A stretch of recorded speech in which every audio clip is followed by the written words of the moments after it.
And all the time? Nag-almusal po kayo. Sige po, tayo pong lahat dito kayo. Are you ready to worship the Lord ngayong umaga? Ready po ba? Oo, kasi naka-almusal na eh.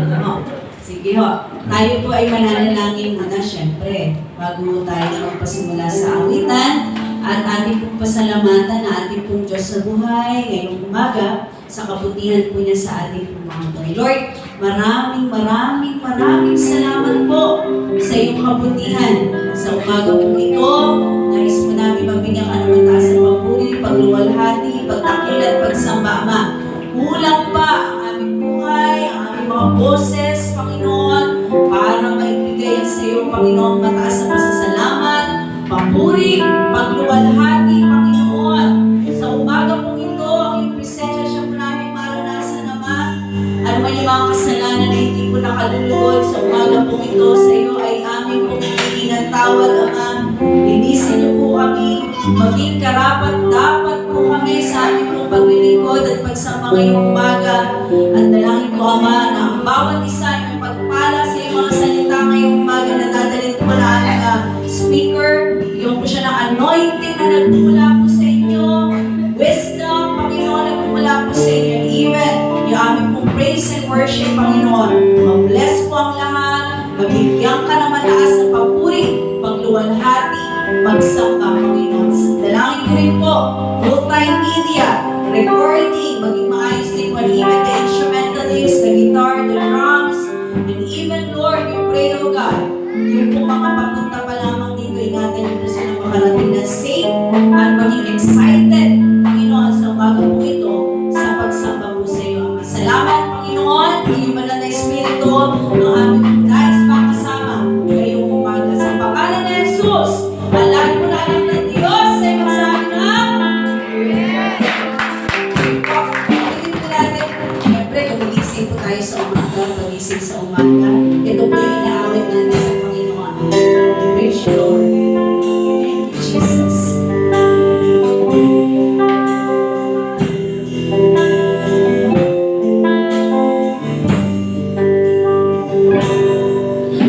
Pagising sa umaga, naaalala ka, nasasabik ang puso ko na makapiling ka. Umaawit, sumasamba, sumasayaw sa'yo, naghihintay ng pangusap mo. Pagising sa umaga, naaalala ka, nasasabik ang puso ko na makapiling ka. Umaawit, sumasamba, sumasayaw sa'yo, naghihintay ng pangusap mo. Ayaw kong magkulang ng kapangyarihan mo. Ayaw kong magkulang ng kabanalan mo. Jesus, nakila ka, aming sandigan ko. Lakas ko ay nananalig sa'yo. Lakas ko ay nananalig sa'yo. Lakas ko ay nananalig sa'yo. Thank you, Lord. Amen. Sige po, ating papasahin sa Psalms 104, verse 33 to 34. Sabi po dito, I will sing to the Lord all of my life as long as I live. I will sing praises to my God. Sabay-sabay po natin. 1, 2, 3, go. May He be pleased with my song, for my gladness comes from Him. Napakasarap po umawit sa Panginoon. Amen po ba? Kaya naman, papasalamat tayo. Dahil yung talento na meron po, no, kailangan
nagpapasalamat sa iyo, Panginoon.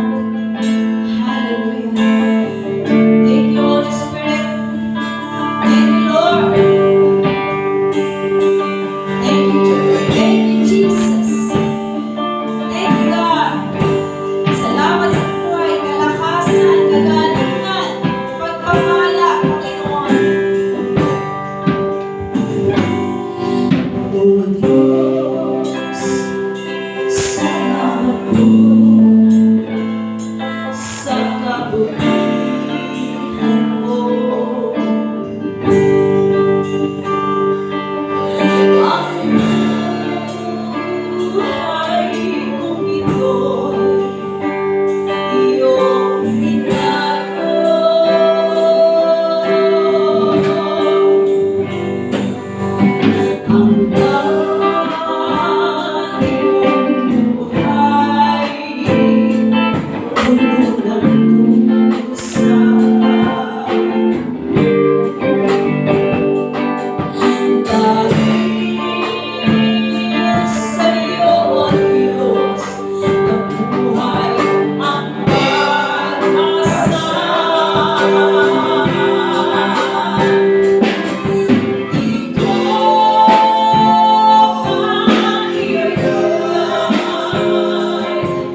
lahat ng mga bagay na natatanggap namin sa iyo, ang mga ulang pa para ibigay sa iyo. Sa kabutihan mo, sa katapatan mo, sa lahat ng ginagawa niyo sa aming mga buhay. Napakabuti mo, Panginoon. Napakabuti mo. Pagkaman kami nagkakasala, nagkakamali, nagkukulang, Panginoon. Nandiyan ka pa rin, Panginoon. Iniingatan niyo po kami. Pinalalakas kami. Pinatatatag kami, Panginoon. Salamat po, Ama. Salamat po.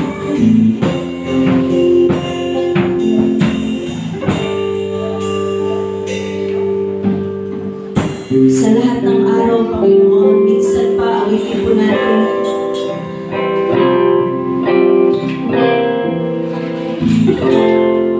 Hallelujah. We praise you, Lord. Thank you, Jesus. Thank you, Holy Spirit. Hallelujah. Thank you, God.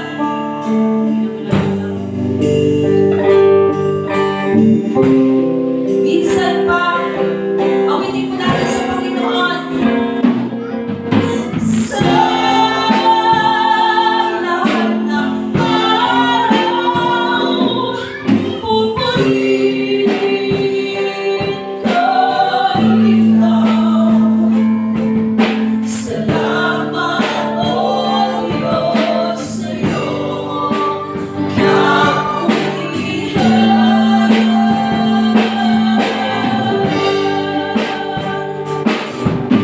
Salamat, O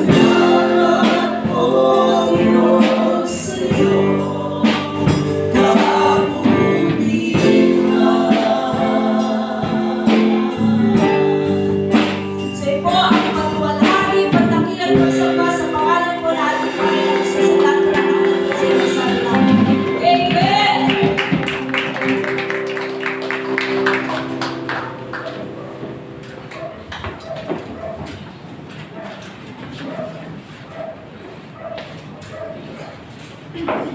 Patuloy po tayong manatili sa presensya ng Panginoon.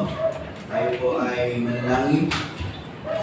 Panginoon, maraming salamat po sa isang malayong pagpupuli at pagsamba sa umaga po ito na kami ay nagpapasalamat sa iyong kabutihan sa aming buhay.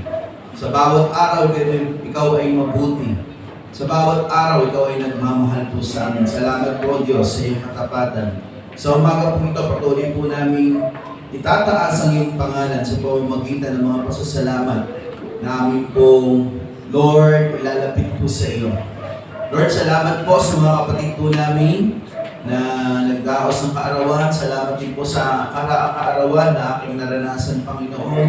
Salamat sa iyong pagpapala, salamat sa iyong kabutihan. Muli aking dalangin ang iyong presensya, ang iyong pagsama, ang iyong kapangyarihan ay patuloy po naming maranasan. Lord, ikaw ang Diyos na manguna, ikaw ang Diyos na magbigay ng tagumpay.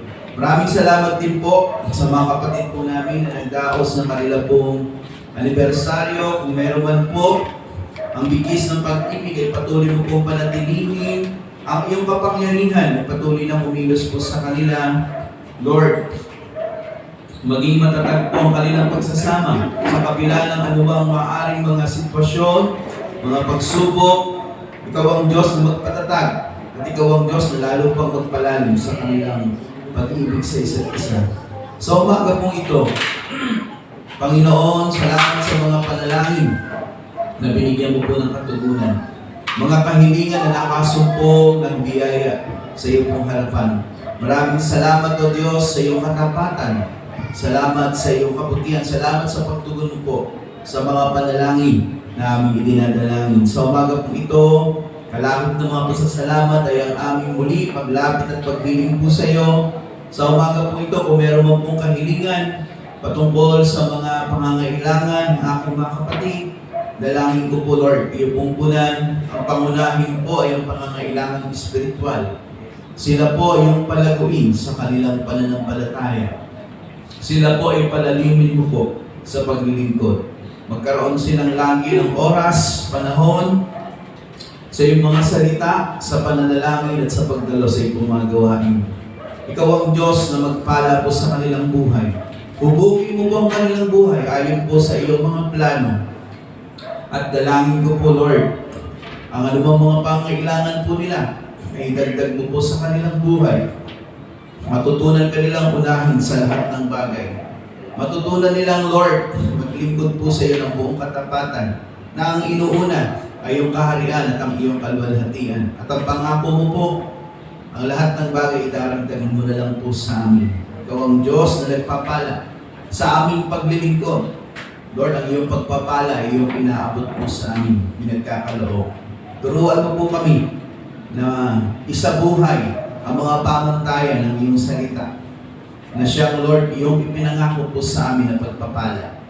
Sa umaga po ito, kung meron mo pong kahilingan patungkol sa mga karamdaman, kung sino man po yung nakakaranas ng karamdaman, physically, Panginoon, at spiritually, dumadalangin po ako, Panginoon, ang kagalingan na nagmumula po sa iyo. Ipuhin mo po ang aming mga kapatid na may karamdaman, at dalangin ko po ang kagalingan na nagmumula po sa iyo. Yung ipagkaloob, kaya hindi naman, Panginoon, sa mga taong kanilang ipinapanalangin. Ikaw pong kumilos sa kanila, maranasan po nila ang kagalingan na nagmumula po sa iyo. Kung meron mo pong kahilingan patungkol sa mga suliranin o mga bagay na, Lord, nararanasan, mga problema, mga pagsubok, Panginoon, tulungan mo po ang aking mga kapatid. Panghawakan pong lagi nila ang iyong salita. Bigyan mo po sila ng kalakasan. At ikaw pong nangako na Diyos na Lord, ng pagtatagumpay po sa amin sa anumang pong bagay. Turuan mo po kami, Lord, na magtiwala po sa iyo. Turuan mo po kami na panghawakan ang iyong pangako upang ang anumang mga problema, anumang mga suliranin ay tunay nga na mapagtatagumpayan dahil po sa iyong kapangyarihan. Dahil ikaw ang Diyos na aming pong kasama. Sa umaga pong ito, kung meron mang kahilingan patungkol sa pag-iingat, ingatan mo po ang aking mga kapatid. Ingatan mo po ang kanilang mga mahal sa buhay na kanilang ipinapanalangin. Ikaw ang Diyos na laging gumalinga. Ikaw ang Diyos na laging mag-ingat. Ikaw ang Diyos na laging magpala. At sa umaga pong ito, ihanda mo po ang bawat isa sa amin, ang aming puso't isip, sa aming patuloy na pagsamba sa pamamagitan ng pakikinig ng iyong salita. Pagpalaan niyo po kami at Lord, patuloy na i-anoint po ang aming tagapagsalita sa umaga po ito. Ang kapangyarihan na nagmumula po sa iyo ay patuloy na ilagay mo po sa Kanya upang sa Kanyang pagmemensahe, Panginoon, ng iyong salita ay patuloy, Lord, na kumilos at maranasan po ang kapangyarihan na ito sa aming pong buhay. Lord, sa umaga po ito, maingat po namin binabalik lahat ng papuri, paglulhati, pagsabat, pasasalamat. Salamat po sa isang malayong pagsamba. Salamat po sa mga panalangin na binigyan mo po ng katugunan. Salamat po sa iyong kaputihan. Maingat po namin binabalik ang lahat ng pasasalamat po sa iyo sa tanging pangalan ng aming Panginoon Jesus. Ang lahat ng anak ng Diyos ay magsabi ng Amen. Amen.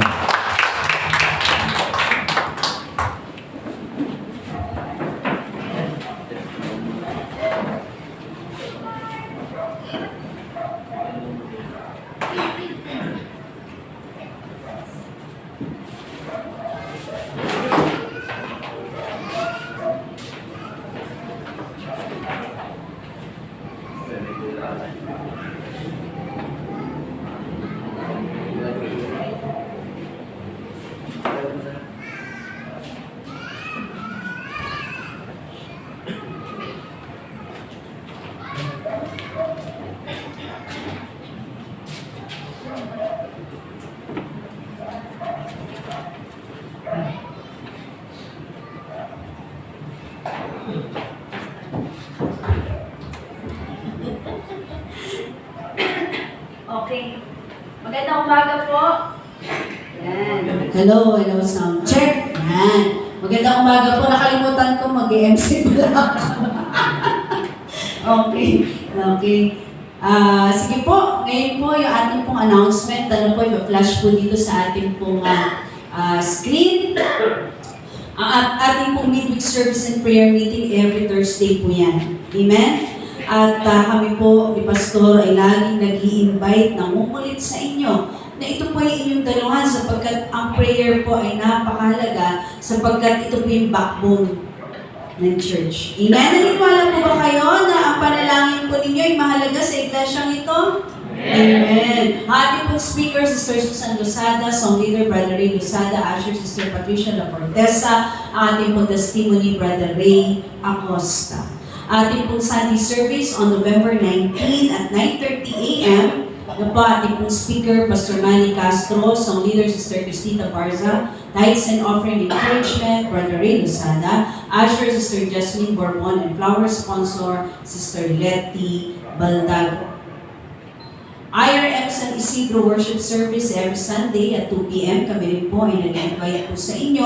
Lahat po ng mga kapisanan, tumampoy YMO, kabataan, kalalakihan, kababaihan, mga bata, kayo po ay aming pong inaanyayahan na dumalo sa mission point po ng Muntalban, Manggahan ng IRM San Isidro. Ito po yung daughter church na ating pong iglesia. Samba Summit 2023 Unwavering Worship, November 25, 2023, 8 a.m. to 4 p.m. at IRM Ministries Cathedral, Buyong, Santa Maria, Bulacan. Nakaregister na po tayo dyan. At ang nakaregister po ay ilan po ba? Si Ate Gina, saan? 9. So 9 po. At salamat po sa ating pong mga kapatid dyan sa ibang bansa. No po, alam ko nakaano to na maririnig nila si ating pong Brother Edwin ang nag-sponsor. Maraming salamat po. Palakpakan natin ang Panginoon na tunay nga po na may mga tao pong ginagamit para po ma-extend yung mga ganyang blessing para po hindi na rin mahirapan yung ating pong mga music ministries. Kasi iba po gusto naman talagang dumalo pero walang pang-registration. Kanya salamat, Brother Edwin and the Masakat family. God bless you more and more sa inyong pong pamilya. YWAP NCR1 District Conference Passion Plus Purpose, November 27, 2023, 9 a.m. to 4 p.m. Yan. Ayan, sa pamuna yan. Ang ating pong presidente, ay si Kuya Jan. At i-coordinate na lang, Kuya Jan, ang lahat ng mga youth people, ito man ay young professional o yung pong mga nag-aaral pa lang, ay maganda po itong daluhan, passion plus purpose. Ito po ay sa IRM Tanyong Marikina, registration fee 199. May putang pa siyang piso. Okay. Ang CE meeting mo natin, Christian Education Meeting on November 12 after Sunday service, mamaya po, mahalaga po ito sapagkat ang taga-CEF po ay mamaya papakita ko po yung mga picture sa mga teacher, pero pwede rin naman natin makita at i-tetay sa download na doon, paki-flash para makita nila.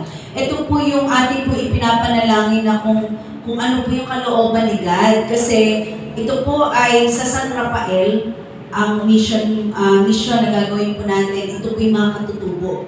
Ibig sabihin, isa po yung nakakatuwa kasi ang church po natin ang napili ng CEF na makatuwang po rito. Ngayon, iniintay na lang ako sa download at i-test. Tapos i-scroll down ko lang. Tawag dito, yan po yung mga nauna na po silang pumunta. Ngayon, mag-i-schedule po ng pagpunta. Ang po natin, pagpe-pray mo natin, ito po ay San Rafael, ito po ay tatawid ng ilog, at tayo po ay aakyat ng bundok. Sino po may umakyat ng dito? Yung mountain climbing. Yan. Talaga naman, palakpakan natin natin, Letty. Tuwan-tuwa yung mga taga-tanyong IRM kasi kasama ko si Nanay Letty ko sa grupo namin kagahapon sa Sulong.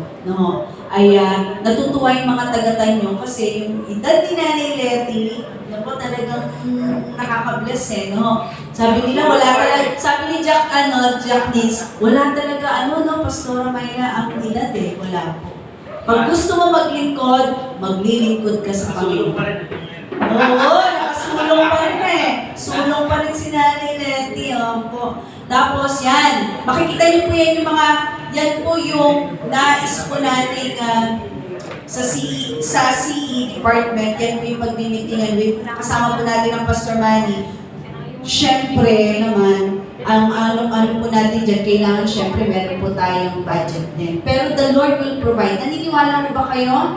The Lord will provide. The Lord will provide. At kapag ang alam ng Panginoon na yung heart po natin, maabot po natin yung mga aita, makakatutubo po iyan. Yan po yung mga bata na they are willing to listen, na nakikinig daw po. Nakakatuwa kasi kahit po sila ganun po yung estado ng buhay nila, pagtungkol sa Panginoon, interesado mo sila. Kayo ba, tatanungin ko, kayo rin po ba interesado na magamit po doon po sa lugar na yan? Amen. Amen. Nag-amen kayo ha, narinig-nigan yan. Okay, so yan po ang pag-aaralan at pagmimitingan natin paano. At alam ko, naniniwala ako naman ng positibo na kaya pinadala ko rin yung sa finance budget po ng CE kung magkano na lang. At alam ko, pupunuan ulit yan ni God kasi meron na naman tayong project ang CE department. Plus, meron din po ang CE mamaya yung pong sa Christmas naman din yan. Maganda siya, isawa yung LCC kasi ng church. Ayan, kasama kong okay lang po. Ayan, request po na ating pong pastor, ating pong chairman, all the LCC board member. Kung okay lang na makasama din po, mamaya, after service. Yan, kasi, alam nyo ho, nakakatuwa si Sister Yours,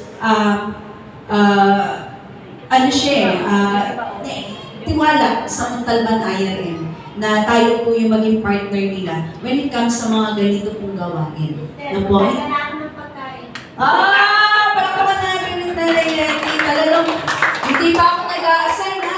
Kailangan na niya na kasi go siya. Kung makikita niyo po, yung pagtawid sa ilog, may bangka dyan eh. Ganun yung gagawin natin, di ba, Trill? Bago tayo mag-mission, muna tayo sa bangka, ilog, tapos tatawid, tapos saka ho tayo pupunta doon sa mga bata at magtuturo. Kaya kailangan natin ng yung parang may...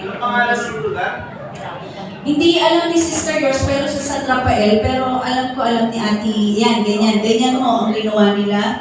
Imagine niyo ho, ganun po sila, po yung mga taga-CEF kasi imagine niyo yan yung mga yan po, volunteer, missionary. Ibig sabihin, wala po talaga yung mga si Sister Yours, voluntary lang po yan ng CEF. And yung buhay po nila nakaano sa Panginoon na makapag-share ng Word of God sa mga bata kasi doon sila tinawag. Okay? Ayan, mga ganun sa mga katutunan po siya na dumagat. So, ano pa man yan, inaabot po yan ng Panginoon. Amen? Yan po yung mga gusto na ating Diyos na abutin. Amen? At naniniwala po ako na makakatuwang po namin kayo dito sa isang malaking gawain at nakaka-challenge. Kasi pwede tayo maligo dyan after turo, So masaya, thrill, para naman yung mga CE teachers natin talagang ma-challenge. Ito yung challenge sa atin na makapunta sa ganitong lugar. Actually, po yan, wala silang church. Walang church yan. So, tignan mo natin kung ano po mamaya yung mapag-anuhan po. Paano ang Kasi kailangan po, ito po ay napatanggap na. At yung iba doon patatanggapin din. Malalaman mo natin. Ang kailangan, yung pag-ailaga. Diba? Kasi ang pagpapatanggap po, hindi mo natatapos ang sa napatanggap mo na. Kailangan yan, alaga. Okay? Okay po. Kasi yan yung future, natin, yung next generation. Amen. Kahit po mga aita at katutubo yan, next generation, sila na ho. Pag nawala tayo, sila napapalit. Ganun po yun. Amen? So mamaya po, CE meeting after service. Ang request po natin, Pastor, kasama po ang ating po LCC. Kung okay lang po. Wala po ba mga lakad? Wala naman. Sige po. Salamat po. Sana present po lahat ng LCC. Next announcement. Okay, ang LCC o Local Church Council meeting ay November 26 na usog po kasi hindi po available itong darating na linggo. So, marami pong wala. Kaya sabi ng pastor, okay lang, November 26, pero pakiabisuhan po ang lahat ng mga LCC leader na kailangan po present na ho kayo niyan ng November 26. Marami po tayong itatackle, marami po pag-uusapan. Kasi alam niyo naman, Berna, so kailangan na natin mag-prepare and for the next year, 2024. Okay. Kailan nyo sa Wawa? Nanay Leti, mag-meeting pa lang po. Abisan kita na po. Okay, salamat po. You are all invited to join our cell groups. For cell group schedule, kindly approach our cell leaders. Kay Brother John sa youth, YMO Sister Cristita, YMO Boys, sa girls po yun, sa boys naman si Kuya Enan, kalalakihan Brother Ray Acosta, and kababaihan Sister Susan Lozada and Lam, Liturgy Arts and Music Sister Mary Joy Tuquero. Thank you for the flower sponsor, Boardwalk Family. Palakpakan po natin ang Panginoon. Pero bago po tawagin ang ating pong magandang speaker ngayong umaga, po, at batang-bata, parang hindi tumatanda, ay magpapasalamat po kami ni Pastor Manny sa nakatuwang po namin kahapon sa Sulong. Palakpakan po natin ang Panginoon. Sulong 2023, alam niyo po ba, ang IRM Montalban ang pinakamaraming attendance. Natalo pa natin dyan tayo yung IRM. Pero anyway, the Lord, ang Diyos, alam ko po kikinis dito sa Montalban. At lahat po ay willing na magamit yung mga talento, and they were blessed sa sa praise and worshiping, sa pangunguna po ng ating po presidente ng LAM. Palakpakan nga po natin. Salamat. Alam niyo, sobrang stress na yan. Mula nung Saturday ka po, natatawa ko. Siyempre, naka-makeup siya, nawalan po kami ng baterya. Yung pong van. Pagsakay namin, hindi umaandar, Tapos, hindi pa lahat kompleto, nagaan na baka malate. Pero salamat sa Diyos, nauna pa rin tayo, di ba? Hindi naman tayo na late, Palakpakan natin ang Panginoon. Talaga, nakakatuwa. Kasi all things are work together for good. Nandiyan yung tambourine dancers, nandiyan yung backup, nandiyan yung mga song leader, musicians na magagaling na, gumagaling pa ang mga musicians natin. Kaya purihin po ang Panginoon sa ating pong mga batang ito, may mga talento. Patuloy nyo lang ipagamit yan sa Panginoon, para sa kanyang kapurihan, sapagkat ang ating pinupuri ay ating pong Diyos. Hindi po ang ating mga sarili. Hindi glory to me, kundi glory to God. Lagi nyo po yan tatandaan, Okay, and syempre, belated happy birthday po sa aking kaisa-isang asawa. Isa lang naman ang asawa ko, At sabi po niya, siya daw po ay si Piolo Ascal. Piolo Pascual. Siya po ay 51 years old at salamat po sa Panginoon. Wala po kami maintenance. Ako po ay 47. Siya po ay 51. Hello, Sister Elaine. Nakakwenta ni Sister Elaine May maintenance na ba kayo? Naku, sa biyaya ni Lord, wala.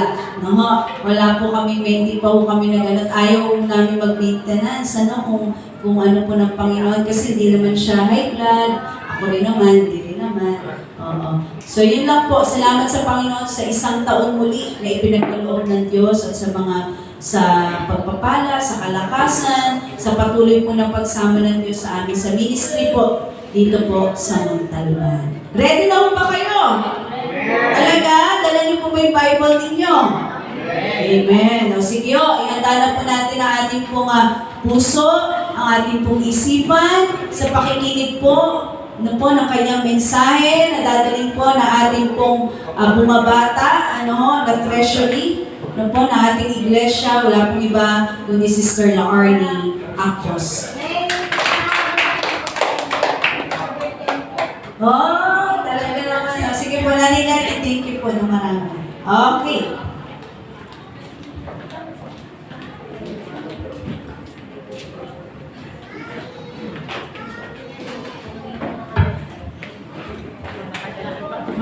Salamat sa introduction sa akin ni Pastor. Isang mapagpalang umaga po sa ating lahat. Umaga rin po. Actually po, ako po hindi po talaga ako ang nakatakdang magsalita sa inyo sa harapan.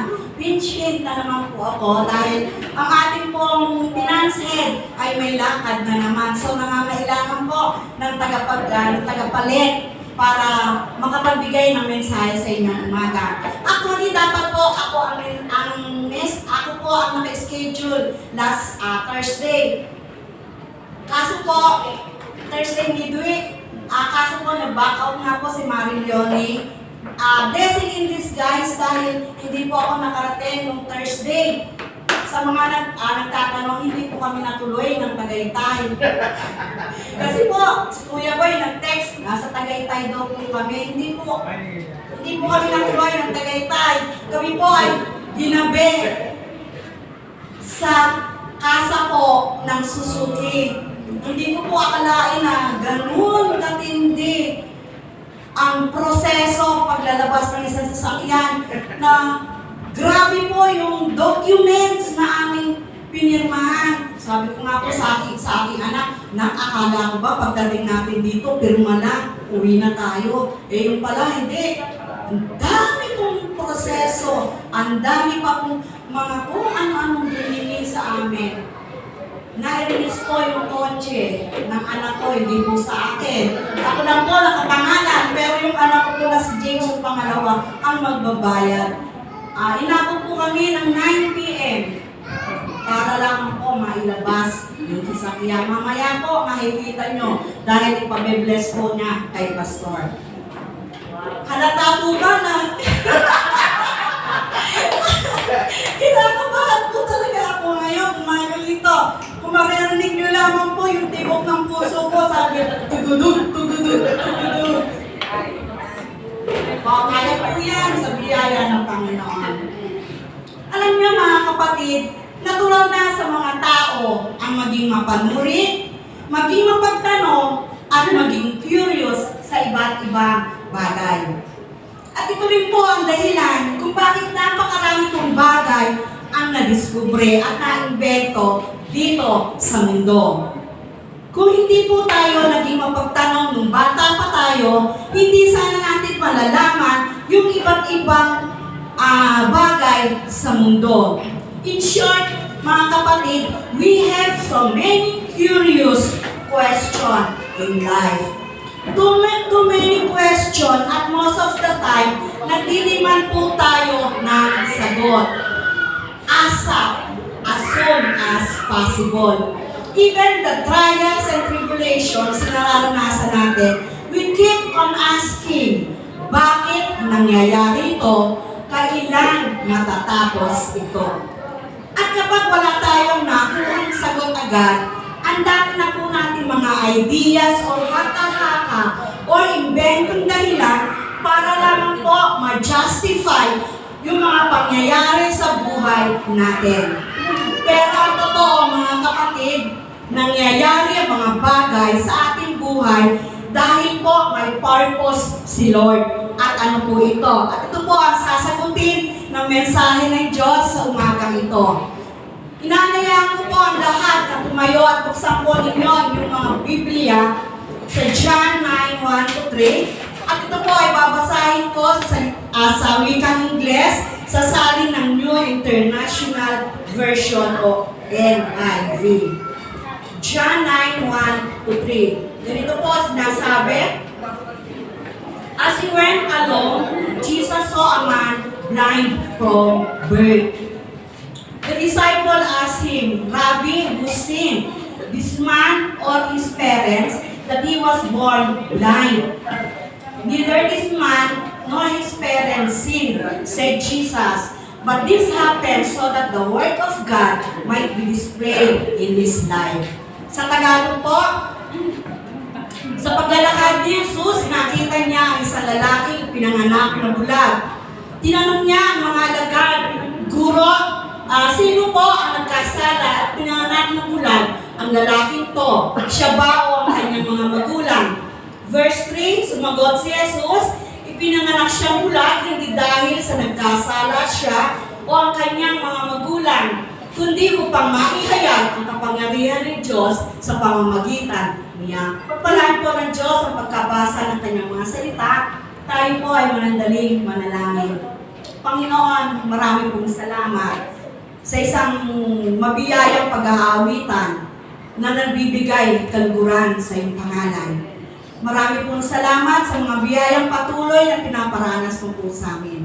Sa umaga ito, Panginoon, nawa, buksan mo po ang aming spiritual heart, aming spiritual ears, Panginoon, sa mga salita mo. At nawa, Panginoon, bigyan mo po ako ng wisdom and knowledge. At nawa, ikaw ang manguna sa akin. Ito po aking dalangin sa pangalan ni Jesus. Amen. Makakaupo na po ang lahat. Glorifying God through trials. Ang pamagat po ng ating aralin ngayong umaga. Sa ating po binasa mga talata, makikita po natin doon yung tatlong pangunahing tauhan o roles. Una po dito ay ang blind man and his blindness. Makikita po natin yan sa verse 1. Ang pangalawa po ang disciples at ang kanyang katanungan. Ang pangatlo po ang ating Panginoong Jesus at ang kanyang kasagutan. Una po ang blind and yan nga po ang una ay yung blind man and his blindness. Alam niyo po kami ang bawat roles o yung bawat ay may sumisimbolo po sa ating buhay pagdating po sa mga nararanasan nating pagsubok o trials. At ito po yung gusto kong ibahagi sa inyo. Una, sa verse 1, makikita natin yung blind man and his blindness. Alam niyo po mga kapatid, this symbolizes the trials na pwede natin maranasan sa buhay.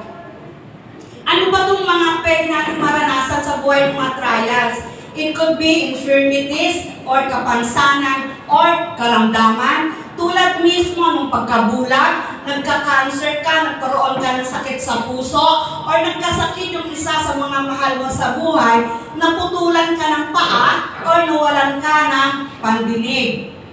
It could also mean pain or heartache or rejection. Niloko ka ng asawa mo or ng kasintahan mo. Tinalikuran ka ng mga kaibigan mo noong panahon kailangan mo sila o hindi mo naramdaman na pinahahalagahan ka ng mismo pamilya mo.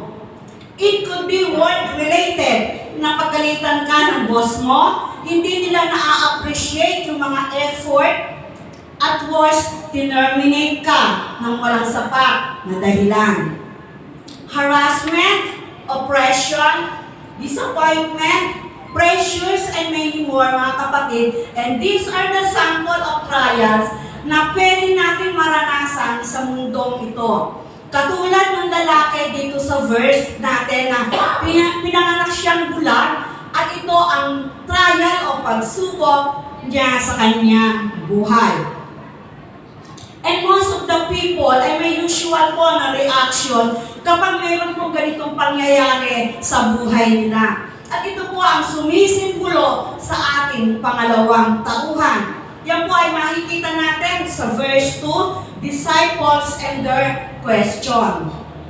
This symbolizes us, man, tao. Usual na reaction natin ay magtanong, magkaroon ng question, magkaroon ng haka-haka o inventong dahilan.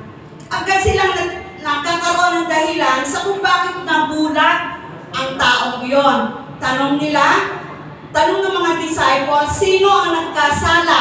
Ang taong iyon o yung kanyang magulang? At ito rin po yung usual na reaction natin, mga tao, sa harap po ng isang pagsubok sa sarili man natin o sa kapwa. Tulad na lamang po ng mga disciples ng Lord sa naging reaction nila sa pagkabulag ng tao na nakita nila. Nag-focus po ang mga disciples sa sakit at kasalanan, kaya hindi nila nakita yung kung paano pwedeng kumilos ang Panginoon sa pamamagitan ng pagsubok na yon sa taong bulag. So in other words, mga kapatid, the disciples symbolizes us and all the question and wild ideas na sa gitna ng pagsubok sa buhay natin.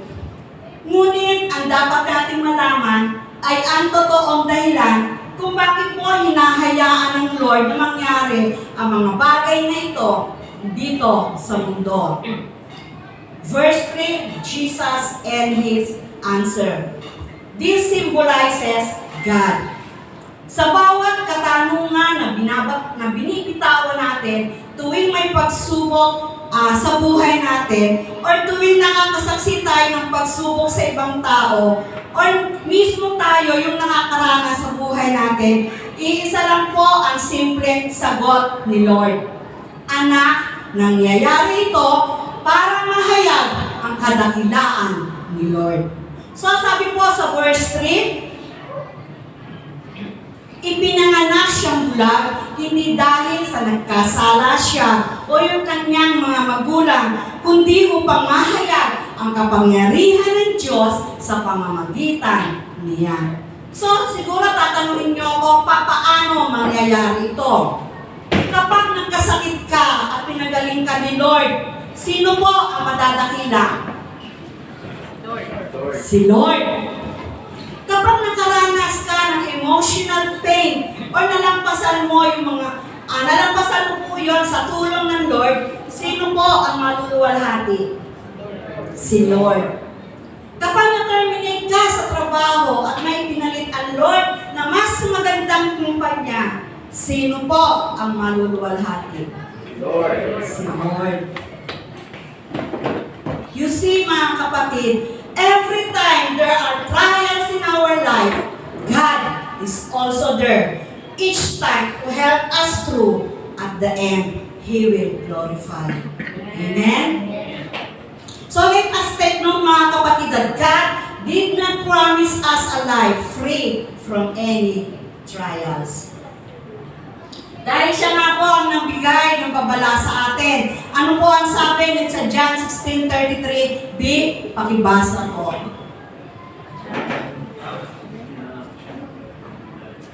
Diyan, pakishare mo na lang. Ayan.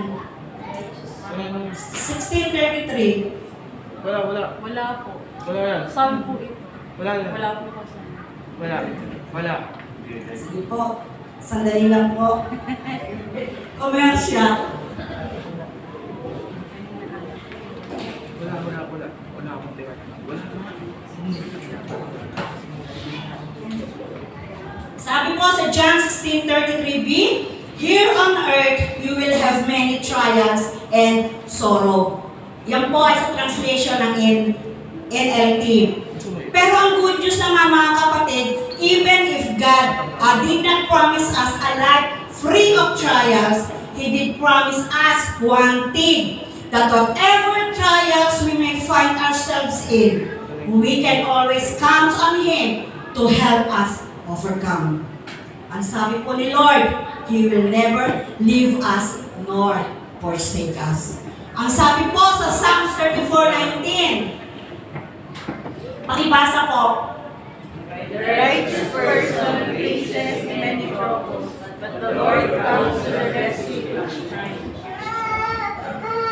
So malinaw po na kahit ang matutuwid na tao po ay nakakaranas ng pagsubok. Pero ang pangako ng Lord, He will rescue us and deliver us from them all. Tinuturuan po tayo ng Panginoon ng salita ng Diyos that all things work together for good to those who love God. Kaya whatever happens, we know we can depend that everything will still be for our own good. Kahit pagsubok pa yan, sa tingin natin sobrang hirap at hindi na po natin nakakaya na malampasan or pinahihirapan tayo, we are assured that in the end, it will be for our own good and for God's glory. Kaya kapag po may pagsubok tayo sa buhay, patuloy lang po tayo magtiwala na may purpose po ang lahat ng bagay. In everything has a purpose, then what are the purpose of trials? Una, it strengthens our faith. Sabi po sa 1 Peter 1:6 and 7, ito'y dapat ninyong ikagalak kahit na maaari magdanas muna kayo ng iba't ibang pagsubok sa loob ng ikling panahon. Ang gintong masisira ay pinaparaan sa apoy upang malaman kung talagang dalisay. Gayon din naman ang inyong pananampalataya na higit na mahalaga kaysa ginto ay pinaparaan sa pagsubok upang malaman ko ito'y talagang tapat. At sa gayon kayo papupurihan, dadakilain at pararangalan sa araw na mahayag si Yesu Kristo. Dito po sa verse 9 yung apoy po ang nagsisimbolo sa mga trials na pwede natin maranasan. At ito daw po ay necessary o kailangan para mapatatag panglado ang ating pananampalataya sa Lord. Paano po? Dito po natin matetest kung mananatili tayong kakapit sa pangako ng Lord kahit na mayroon pong pagsubok sa buhay natin. Sa Kanya pa rin po ba tayo tatakbo or dudulog? Or tatalikod na lang tayo sa Lord dahil pakiramdam natin, tinalikuran na rin niya tayo. Pero sabi nga, kailangan natin magpakatatag sa gitna ng mga pagsubok at trials. Dahil sabi nga, nagsasalita ng Lord, mapalad ang taong mananatiling tapat sa kabila ng mga pagsubok, sapagkat matapos siyang subukin, tatanggap siya ng gantimpala ng buhay na ipinangako ng Panginoon sa mga umiibig sa Kanya. Amen po ba? So, we undergo trials to strengthen our faith.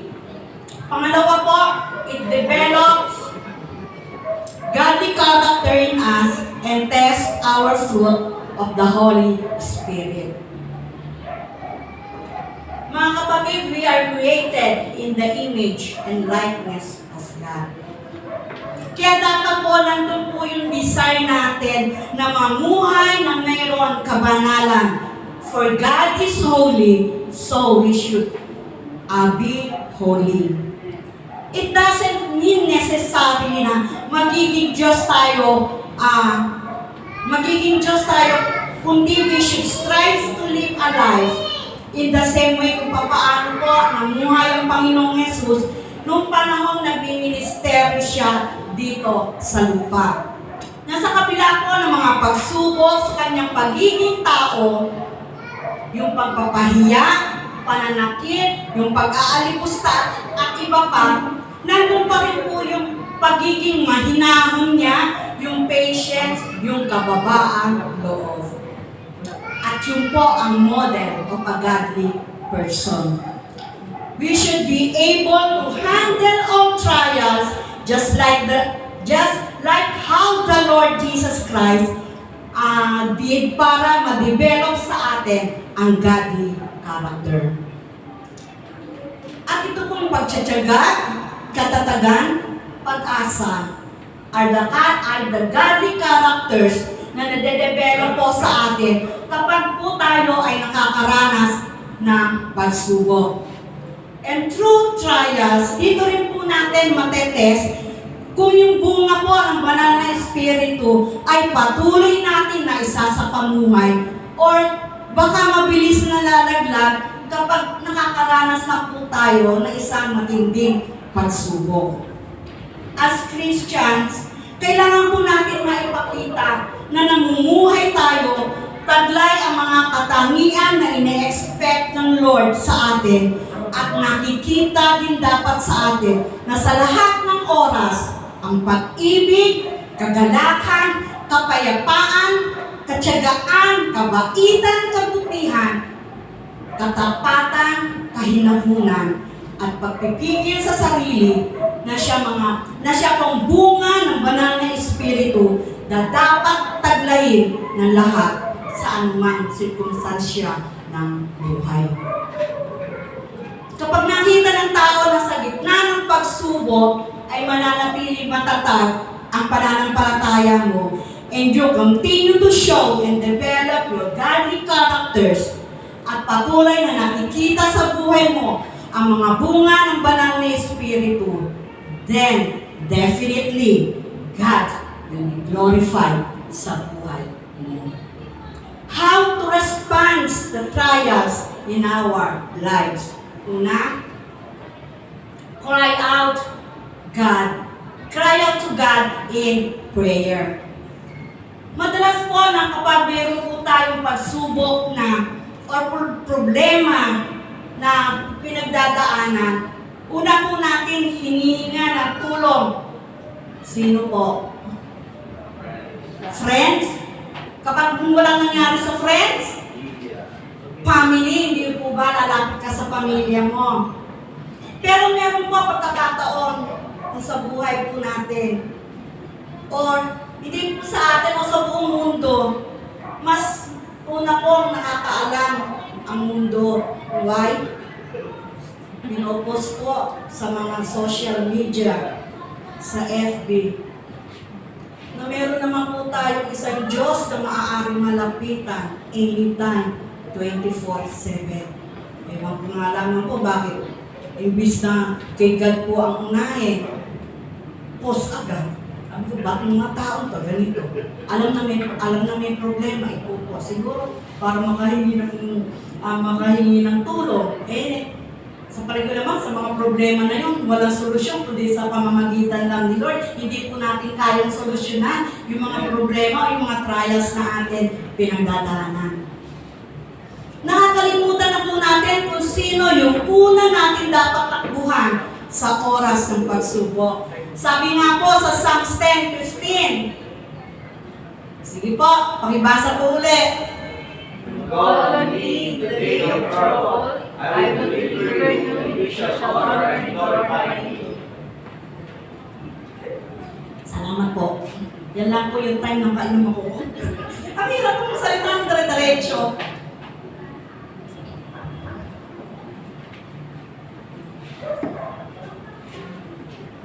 Ang sabi po sa Psalms 50:15, and call on me on the day of trouble, I will deliver you, and you shall honor and glorify me.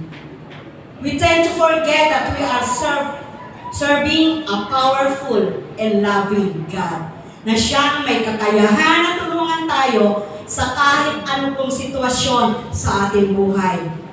God is always waiting for our calling. That is why whenever we face trials, we should cry out to God and pray. Because He has the ability to protect us from every trials or distress. Pangalawa po, give thanks.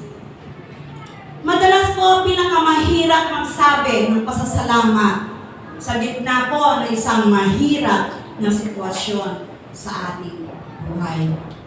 Yung tipo po bang dumaranas ka na ng maraming pagsubok at puro pag-alala lang yung nasa isipan mo. Marami sa atin ang unang reaksyon kapag may subok, kapag mayroong nararanasang pagsubok, tuman ay emosyonal, spiritual, mental, or physical. Ang gawain po natin ay ano? Magreklamo. Very good si Pastor. Nakikinig po ba ang lahat? Magreklamo. Reklamo rito. Reklamo doon. Ganyan po ang karaniwang tao. Reaksyon ng tao. Pero malinaw po mga kapatid kung ano ang nais ng Lord na gawin natin.